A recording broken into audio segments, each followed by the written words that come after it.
Everyone, welcome back to my channel to a new blog. আজকে তোমাদের সাথে light জ্বালিয়ে কথা বলতে হচ্ছে, কারণ বাইরের ওয়েদারটা যা খারাপ, পুরো কুয়াশা হয়ে আছে, মেঘলা করে আছে, যেন মনে হচ্ছে এক্ষুনি বৃষ্টি শুরু হয়ে যাবে। তো কয়েকদিন কিছু শ্যুট করতে পারিনি, শরীরটা ঠিক ছিল না। এই ঠান্ডা গরম ওয়েদারে একটু আর কি ঠান্ডা লেগেছিল। তো এখন আপাতত ঠিক আছি, ভাবলাম আজকে ব্লগটাকে স্টার্ট করি। তো এই আর কি, মেঘ চলে গেছে স্কুলে, আজকে শনিবার, আজকে মেঘেদের স্কুল আছে। মেঘ চলে গেছে স্কুলে, আমাদের চাটা খাওয়া হয়ে গেছে অলরেডি, এখন বাজে 9:20। এখন এবার একটু বেরোচ্ছি বাজারে। এরকমটা হয় আর কি, দুটো মাছ আছে বাড়িতে, 2 পিস মাছ কম পড়ছে, তো সেই মাছটা নিতেই যাচ্ছি। তো ওই জন্য ওর সাথে আমি একটু বেরোচ্ছি, একটু ঘোরাও হয় আর একটু মাছ টাছ কেনাও হয়, সবজি সবজি কেনাও হয় আর কি, ওই জন্য বেরিয়ে পড়ছি। তো চলো, আজকে আশা করি দিনটা তোমাদের দেখতে ভালো লাগে। এখনও ওয়েদারটা কাটেনি, কি বাজে অবস্থা। যে সামনেই সরস্বতী পুজো, ওই জন্য কত শাড়ি ঝুলছে দেখো, বাচ্চাদের সাদা, লাল, হলুদ, কত রকমের শাড়ি ঝুলছে। এখানেও ভর্তি শাড়ি। কালকেই সরস্বতী পুজোর জন্য দেখো, এখানে শীষ পালং, তারপরে হচ্ছে এখানে কুল, এর চাটনি হবে, সেসব এসে গেছে। আজকে একদম বাজার আগুন। 1 কেজি হয়। এত কুয়াশা হয়ে আছে দেখো, নদীর ওই পারটা দেখাই যাচ্ছে না। পুজোর প্রস্তুতি চলছে, কিন্তু শেষ মুহূর্তের প্রস্তুতি। বাড়ি এসে গেছি। তো জানি না, এবারেও সরস্বতী পুজো নিয়ে এবারে কনফিউশন আছে। এবারে অনেকের বাড়িতে রবিবার দিনকে সরস্বতী পুজো, আবার কিছুজনদের বাড়িতে সোমবার করে সরস্বতী পুজো। তো যা সময়টা পড়েছে, দেখলাম যে 12:30 থেকে রবিবার দিনকে সরস্বতী পুজো স্টার্ট হবে, পরের দিন সকাল 9:30 না 10টার মধ্যে সরস্বতী পুজো শেষ হয়ে যাবে। তো প্রথমে ভাবা হয়েছিল যে সোমবার দিন সকালেই মামার বাড়িতে সরস্বতী পুজো হবে, কিন্তু যেহেতু আমরা পরের দিন আবার ষষ্ঠীটা করি, আর মামা বাড়ির একটা নিয়ম আছে, সরস্বতী পুজোর দিন সন্ধেবেলা জোড়া ইলিশ খেতে হয়। তো সেই জন্য সেইটা যদি করা হয় সোমবার দিনকে, তাহলে আমাদের ষষ্ঠীটাও আর হবে না, গোটা রান্নাটা হবে না, মাছ রান্না হবে না। তো এইসব অনেক কথা ভেবে আমাদের সানডেই মোটামুটি মামার বাড়িতে সরস্বতী পুজোটা হচ্ছে। তো ওই জন্য কাল থেকে সব প্রস্তুতি শুরু হয়ে গেছে। কালকেও রাত্রে গেছিলো, কিছুটা আলপনা দিয়ে এসছে, আর কিছুটা আলপনা বাকি আছে। আর এখন তাপসদার দিনা এসছে আমাদের প্যান্ডেলটা করতে, মানে ঠাকুরের সামনে যে ওই চাদর টাদরগুলো টাঙানো হয় সেগুলো টাঙাতে। তো এখন একবার মামাবাড়ি যাচ্ছি, মামারা ডাকছে, একবার ঠিকঠাক সব হয়েছে কিনা দেখতে। কোনো পুজো আচ্ছা হলে এই এত ওয়েদারটা খারাপ হয়ে যাচ্ছে না, মুডটাই খারাপ হয়ে যায়। সরস্বতী পুজোর সময় কীরকম রোদ্দুর উঠবে, চারিদিক ঝলমল করবে, একদম ডাল ওয়েদার হয়ে আছে। জানি না কালকে কি ওয়েদার হবে। এতে এসে গরম গরম সিঙ্গারা হাতে পেয়ে গেছি। এই যে তাপসদা আর দিনাদা এখানে প্যান্ডেল করছে। ঠাকুর আসবে আজকে, কখন আসবে? 11টার সময়। হ্যাঁ গো, ঠাকুর কখন আসবে আমি জানি না, 12টার সময় আসতে পারে। 11টা না 12টার সময় আসবে। মামা ভালো বলতে পারবে। হ্যাঁ, মামা নিচে আছে, জিজ্ঞাসা করবো, আমি জিজ্ঞাসা করতে ভুলে গেছি। এই যে কালকে এটা তৈরি করছিল, তার ক্লিপিংসটা আমি তোমাদের সাথে শেয়ার করে দিচ্ছি। এটা বানিয়েছে কালকে, অলরেডি ছিলই করা স্ট্রাকচারটা, জাস্ট কালারগুলো আবার ঠিকঠাক করে দিয়েছে। একটু ডবল কোটিং করলে আর একটু ভরাট হয়ে যাবে। এই যে ফাঁকা ব্যাপারটা যেটা হচ্ছে, ওই যে কালারটা ফেড হয়ে যাচ্ছে অ্যাকচুয়ালি। ভিগে যাবে, নিচে ধর ধর ধর, দুজনে ধরতে হবে। তোরা তো কাপড় ছিঁড়ে যাবে, ছিঁড়ে গেলে এত কষ্ট করে করলে ছিঁড়ে গেলে। এই তো বসে যাচ্ছে ঠাকুরের আসন। এটা সত্য করে প্রত্যেকবারে, এবারে সত্য করে, এটা এটা সত্য করে। কখন আসবে মামা? ওই তো রমেশ হ্যাঁ, লোকজন তো লাঠি নিয়ে দৌড়চ্ছে, তাকে ধরার জন্য, নিশ্চয়ই ধরা পড়বে, ঠাকুর দেবে। দেখা যাক কখন আসে তাহলে। ও কোনো বাজার ফাজার সাথে গেছে, হ্যাঁ হতে পারে। আমি তো একটা সিঙ্গারা খেয়ে এসেছি, আর হয়তো ব্রেকফাস্ট করবো না। তো এদের এখানে হয়েছে আলুর তরকারি, কাকিমা খুব ভালো করেছে, মটরশুঁটি দিয়ে, ধনেপাতা দিয়ে আলুর তরকারি আর রুটি। এসে একটা ফটো পড়ে আছে, এই ফটোটা তোমাদের সাথে ভাবলাম শেয়ার করি।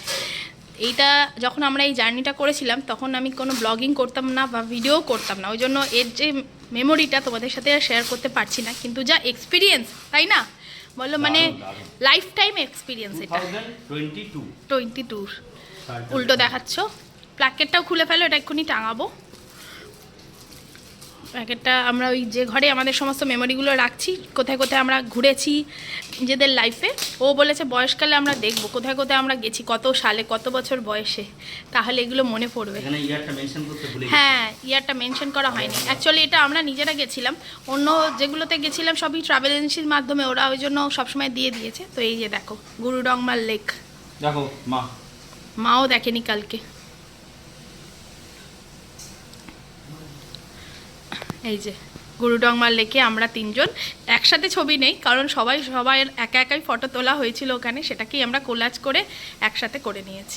আমাদের লাইফ টাইম একটা কি বলবো মেমোরি, বুড়ো বয়স পর্যন্ত এটা মনে থাকবে এই জার্নিটা আমাদের। কতটা ফিট হাইট গুরুডংমার লেকের সবাই জানে, সার্চ করলে মোটামুটি এর ইনফরমেশন পেয়ে যাবে। দারুণ এটা এক্সপিরিয়েন্সটা।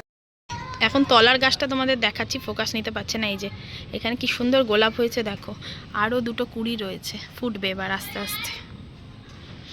ভালো করে রোদ্দুরটা উঠছে না বলে একটু বড়ও হতে পারলো না। তো চেরি গাছে অলরেডি চেরি ফুল ফুটেও গেছে, অনেক কুঁড়িতে ভর্তি হয়ে গেছে গাছগুলোতে। ছাদে এসছি এখন, এই গাছগুলোতে জল দিতে। মল্লিকা ফুলটা ফুটেছে দেখো, গাছে যে জল দিতে এসেছিলাম এখন ওই রোদ্দুরটার জন্যই মানে খুব ভালো করে ফুটছে না। আমি না প্রথমে তোমাদের ভুল বলেছি, আমি এটা ডালিয়া না, এটা চন্দ্রমল্লিকা না। এখানে দেখো গাঁদাগুলো সাইজগুলো হয়েছে দেখো। তবে দুর্ভাগ্যবশত এই গাছটা মনে হয় মরে যাবে। অনেক বাঁচানোর চেষ্টা করলাম, অনেক সার টার দিলাম, কিন্তু হলো না। এটা বসানোর সময় না একটা গন্ডগোল হয়ে গেছিলো, এটার একটুখানি মানে একটু ভেঙে গেছিলো, তো তাকে বসিয়ে দেওয়া হয়েছিল, কিন্তু এটা মনে হয় বাঁচবে না। এদিকের গাছটা কিন্তু ভালোই হয়েছে দেখো, এদিকের গাছটা ভালোই হয়েছে। অনেকক্ষণ পরে আবার তোমাদের সাথে কথা হচ্ছে। আসলে সব কিছু একটু ঝাড়াঝুড়ি করছিলাম, ডিপ ক্লিনিং করছিলাম। আসলে কদিন ধরে কিছু করতে পারিনি, সমস্ত ধুলোয় ভর্তি হয়ে গেছিলো। আর যেহেতু সামনেই আমাদের থার্মাল পাওয়ার, প্রচণ্ড ধুলো ওড়ে আমাদের এখানে, তো আমার সমস্ত সাদা জিনিসগুলো পুরো ধুলোয় মানে ভর্তি। যাই হোক, সেগুলো সব পরিষ্কার করলাম, করে একবারে হেয়ার ওয়াশটাও করে নিলাম। হেয়ার ওয়াশটাও কদিন ধরে করা হয়নি। যাই হোক, আজকে ওয়েদারটাও যদিও বা ভালো নয়, তবুও আজকে করে নিলাম। কালকে সরস্বতী পুজো, কালকেই সাজুগুজু তো একটু করবো, তো এখন আবার একটু পুজো টুজো করে নিয়ে দই মাছ রান্না। কিমা অলরেডি মাছটা ভেজে দিয়ে গেছে, বাদবাকি প্রিপারেশনটা আমি করব। দই মাছ তো মেঘেরও আসার আবার অলরেডি টাইম হয়ে গেল, সকাল থেকে আজকে একটু বসার সময় হয়নি। আমার দই মাছ রান্না হয়ে গেছে। স্কুল থেকে এসে গেছে, তো আমরা লাঞ্চ করতে বসে গেছি। আজকে সমস্ত সবজি দিয়ে ঝোল হয়েছে, আর শাকের চচ্চড়ি, আর আলু ভাতে, আর এই যে দই মাছটা যেটা করলাম। খেয়ে উঠে আর বসিও নি, একদম রেডি হয়ে গিয়ে তোমাদের সাথে কথা বলছি। আজকে এখন বেরোচ্ছি আসলে সুরবাহারের অনুষ্ঠানে। সুরবাহার হচ্ছে মালাদির প্রতিষ্ঠান, তো সেখানেই আজকে প্রোগ্রাম আছে। মারা অলরেডি বেরিয়ে গেছে, তো আমি ও আর মেঘ যাব, স্কুটি করেই যাব, তো ওই জন্য এখন বেরোচ্ছি। তো দেরি হয়ে গেছে, ওরা 15 মিনিট আগেই বেরিয়ে গেছে। এই দেখো কি দুষ্টুমি করছে দেখো, বিছানার ওপর উঠে দাঁড়িয়ে আছে। বেশ গরম লাগছে এখন, আমি তো একটু পাখাই চালিয়েছিলাম। 1 ফেব্রুয়ারি সবে, এখনই এত গরম পড়ে গেল। সোয়েটারগুলো নিয়ে নিয়েছি, জানি না আসবার সময় লাগবে কিনা। আমরা চলে এসেছি সুরবাহারের মঞ্চের সামনে, 10 বছরের পূর্তি এটা। আমরা সুরবাহারের ভেতরে মঞ্চের সামনে এসে পড়েছি, সবাই বসেও পড়েছি। এদিকে টুপুররা সবাই রেডি হয়ে গেছে, এরা সবাই একসাথে আমাদের উদ্বোধন সঙ্গীত গাইবে। তো টুপুর, এদিকে অঙ্কিতা, মামা, মাইমা সবাই এসে গেছে, ও এসে গেছে। তবে মাঠটা না একটু কাদা কাদা হয়ে গেছে, হয়তো বা এই ওয়েদারটার জন্য ওই কুয়াশাগুলো ভেঙে ভেঙে পড়েছে বলে মাঠটা না একটু কাদা কাদা হয়ে গেছে। তো এদিকে আমাদের মঞ্চ সাজানোও কিন্তু হয়ে গেছে, দেখো কি অপূর্ব সাজানো হয়েছে মঞ্চটা, দারুণ সাজানো হয়েছে মঞ্চটা। আমি এই জন্য তোমাদেরকে ঘুরিয়ে ঘুরিয়ে দেখাচ্ছি। আর এদিকে যেখানে প্রদীপটা জ্বালা হবে সেখানটা ডেকোরেশন চলছে লাস্ট মোমেন্টে। এখানে মাইকগুলো অলরেডি ঠিকঠাক করা হচ্ছে, এবার আমাদের প্রোগ্রাম শুরু হবে, তো শুনতে থাকো তোমরা। আজ 1 ফেব্রুয়ারি 2025 সুরবাহারের 10ম বর্ষের শাস্ত্রীয় উপশাস্ত্রীয় সঙ্গীতানুষ্ঠানে আগত সকল শিল্পী, অতিথিবর্গ, সুরবাহারের শিক্ষার্থী, এলাকার গুণীজন ও সকল শুভানুধ্যায়ীদের সুরবাহারের পক্ষ থেকে স্বাগত জানাই।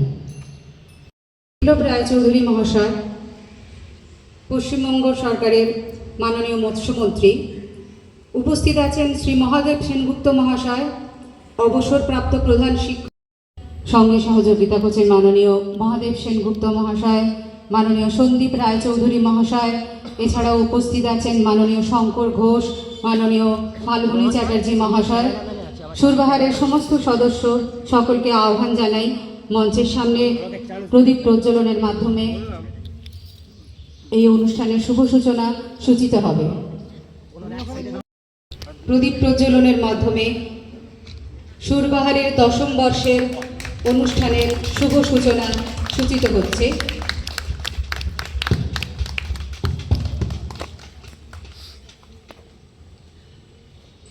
অনুষ্ঠান সূচিত হবে।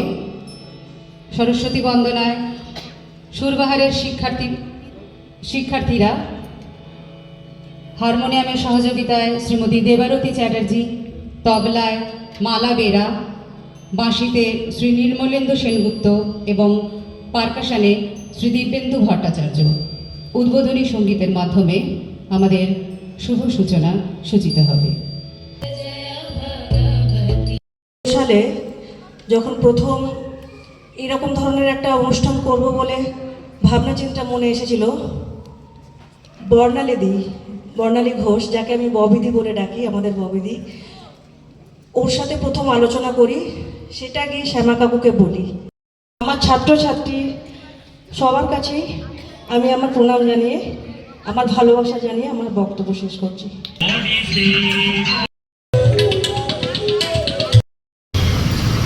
রাস্তায় প্রচুর ভিড়, আমাদের প্রোগ্রাম দেখা হয়ে গেছে, এবার আমরা বাড়ি যাচ্ছি।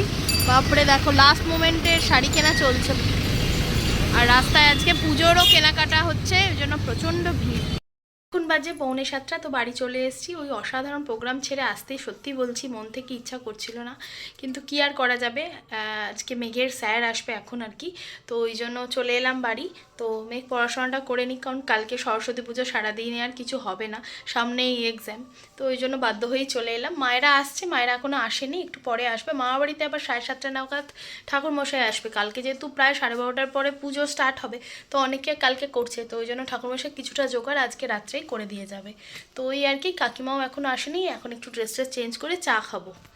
একটু সে চা করলাম, আর একটু মুড়ি মাখিয়েছি পেঁয়াজ শসা দিয়ে, আর একটা ভেজিটেবল চপ কিনে এনেছে, সেটা দিয়ে খাচ্ছে বলছে। পড়াশোনা হয়ে গেছে, তো এখন যাচ্ছি মামা বাড়ি। মামা বাড়িতে অলরেডি ঠাকুর এসে গেছে, মাও চলে গেছে, কালকের অনেক কিছু আনাজ কাটাকুটি আছে সেগুলোর জন্য। কাকিমার অলরেডি রান্না হয়ে গেছে, তো এখন যাচ্ছি ওখানে। আর একটু আলপনার কাজ একটু বাকি আছে, সেটা কমপ্লিট করে দেখি কি আর হচ্ছে ওখানে, কি হচ্ছে আর কি, দেখে আসি একবার গিয়ে। মাইমা এদিকে কাটছে আলু, দমের আলু কাটতে বসছিল, এদিকে সমস্ত গোটার বাজার, আর এদিকে মা বসে আছে, আদা চাটনি সমস্ত কিছু কাটাকুটি চলছে। আদা দিয়ে চাটনি হবে মিনতিদি বলছে। হ্যাঁ দেয়, সে তো দেয়। এই যে ঠাকুর এসে গেছে,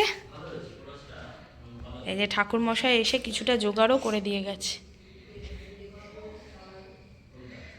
বাহ, এই যে মাথার টিকলিটা এবারে বর্ষা নতুন ঠাকুরকে করে দিয়েছে। প্রত্যেকবার কেনা হয়, এবারে ও পার্মানেন্ট একটা টিকলি করে দিয়েছে। মামা বাড়ি থেকে বাড়ি চলে এসেছি, তো আজকে ডিনার করতে বসে পড়েছি। এখন বেজে গেছে প্রায় 10:30। তো ডিনারে আজকে শনিবার, আমাদের সাধারণত বেগুন পোড়াই হয় আজকে, তো সেই বেগুন শাঁকা, হ্যাঁ বেগুন শাঁকা, অ্যাকচুয়ালি বেগুন ভর্তার মতো আর কি, কাকিমা বানিয়ে দেয়, সেটাই হয়েছে। রুটি আর বেগুন ভর্তা দিয়ে আজকে রাত্রে ডিনারটা করছি। তো কাল সকালে অত ওঠার দরকার নেই, কারণ একটু বেলা করেই এবারে পঞ্চমীটা পড়ছে। তো যাই হোক, দেখা যাক, সবাই মোটামুটি কালকে চলে আসবে সকালবেলা।